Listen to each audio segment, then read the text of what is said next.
Hi everyone, welcome back to our chemistry lesson. Today we are going to learn about acid and bases. And I believe that most of you guys know what is acid and base, right? But now I am going to explain more detail about acid and base. As you can see from here, acid is a chemical compound that dissociates to produce hydrogen ions in water, while base is a chemical compound that dissociates to produce hydroxide ions in water. And in this chapter, you also need to know about pH scale. What is pH scale? Okay. pH scale is commonly used scale to measure the acidity or the basicity of a substances, and the possible value on the pH scale range from 0 to 14. And acidic substances has pH value ranging from 0 to 6, and for alkaline substances, it has a pH value ranging from 8 to 14. And for a perfectly neutral substances would have a pH of exactly 7. Now, I am going to explain to you guys what is strong acid, weak acid, strong base, and weak base. A strong acid is an acid that fully ionizes in water, and it has a high concentration of hydrogen ions, while weak acid is an acid that partially ionizes in water, and it has a very low concentration of hydrogen ions. And for weak base, it partially ionizes in water, and it has a very low concentration of hydroxide ions.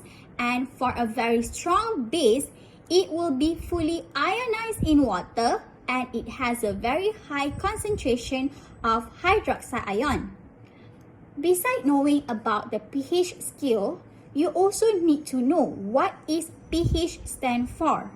pH, which is an abbreviation of potential for hydrogen or power of hydrogen of a substances, which can be expressed as the negative logarithm. And this quantity can be expressed via the following formula, which is this on the left side and on the right side here. And these two formulas we use to find the pH of a solution. Moving on to the chemical properties of acid and base, as you can see from the table, here is the chemical formula when acid and bases react with other elements. When acid reacts with base, it will produce salt and water, and this process is known as neutralization process. For example, when hydrochloric acid reacts with sodium hydroxide, it will produce sodium chloride salt and also water. And when acid reacts with metal, it will produce salt and also hydrogen gas. For example, when hydrochloric acid reacts with magnesium, it will produce magnesium chloride salt and hydrogen gas. Next, when acid reacts with metal carbonate, it will produce salt, carbon dioxide, and water.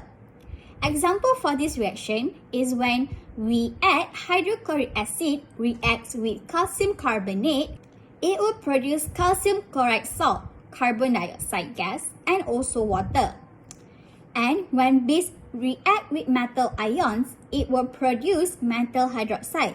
For example, when iron 3 plus ions react with hydroxide ions, it will produce iron 3 hydroxide, which is a metal hydroxide. And lastly, when base reacts with ammonium salt, it will produce salt, ammonia gas, and also water. Example for this reaction is when ammonium chloride reacts with calcium oxide, it will produce calcium chloride salt, ammonia gas, and lastly, water. Now, let's look at the concentration of aqueous solution. Many people have a qualitative idea of what is meant by concentration, and anyone who has made an instant coffee or lemonade knows that too much powder will give a strongly flavored and a highly concentrated drink, whereas too little result in a dilute solution that may be hard to distinguish from water. In chemistry, the concentration of a solution is the quantity of a solute contained in a particular quantity of solvent or solution.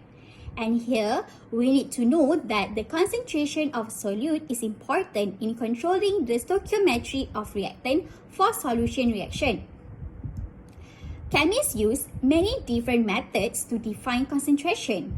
And the first method is by using concentration formula, where we take the mass of solute in gram and we divide with the volume of solutions in unit dm cube.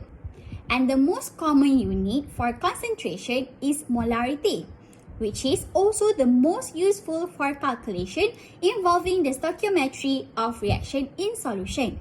And for molarity formula, we can take the number of moles of solute and we divide with the volume of solution in units dm cube. So we can use both of these formula to determine the concentration of an aqueous solution. Talking about the concentration of an aqueous solution, do you know that we can use standard solution to determine the concentration of the analyte during a titration? Before I explain about the steps to do a standard solution, you need to know that a standard solution is a solution containing a precisely known concentration of a primary standard. Okay, now let's look at the steps to prepare a standard solution. For this example, I am going to use sodium hydroxide, NaOH, because it is a common primary standard base. It is used to prepare a standard solution or the titration of acid. So, the first step, you need to count the number of moles of sodium hydroxide by using formula molarity times with volume. Then, from the number of moles that we obtain, we can find the mass of sodium hydroxide used. Second step, you need to dissolve the solid of sodium hydroxide in a distilled water, and you need to stir the solution carefully to completely dissolve the sodium hydroxide. Next, you need to carefully transfer the solution from the beaker into a 1 dm cube of a volumetric flask, and make sure to rinse the beaker and filter funnel and add the washing to the flask as shown in the diagram. Lastly, add the distilled water to obtain 1 dm cube of solution, and you need to put the stopper to the flask and make sure to shake well to ensure thorough mixing. And here is the last thing you need to know in this chapter, which is the application of neutralization in our daily life. Do you know that toothpaste is actually contain a base that helps to neutralize lactic acid produced by bacteria in our mouth? And next, you need to know that shampoo is a weak alkali that helps to neutralize acid in our hair. And I think we are already at the end of our lesson, and that is all you need to know in acid and base chapter. Thank you and see you guys in the next lesson. Bye!